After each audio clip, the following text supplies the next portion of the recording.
Senator Klobuchar, thank you for bringing this to light and making sure that we all could focus in on it.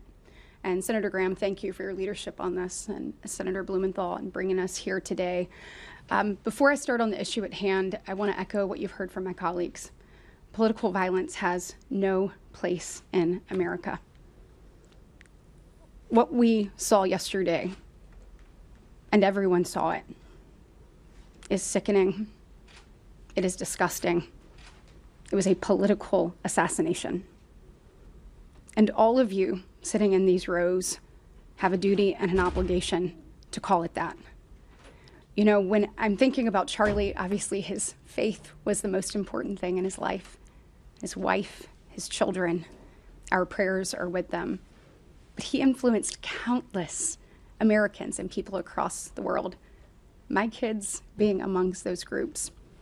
Talking with them last night, talking through this with them last night, is just unthinkable that this is happening in the United States of America. And so the time for unity, the time for peace, it is now. I think back to when Senator Graham talked about 9/11. I was in a college class. There in the business school, a really large lecture hall, and the uncertainty of the events were startling for everyone. People were getting various news.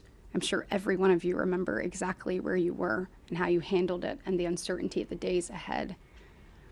You know, I think about where we are right now and what we're here to talk about. And they have covered this beautifully. I want to focus on the kids. As a mom, I cannot even imagine what it is like to have your child torn from your arms, to know that they're celebrating a birthday or that they had a really bad day and have no one to love them, to hug them, to talk them through it.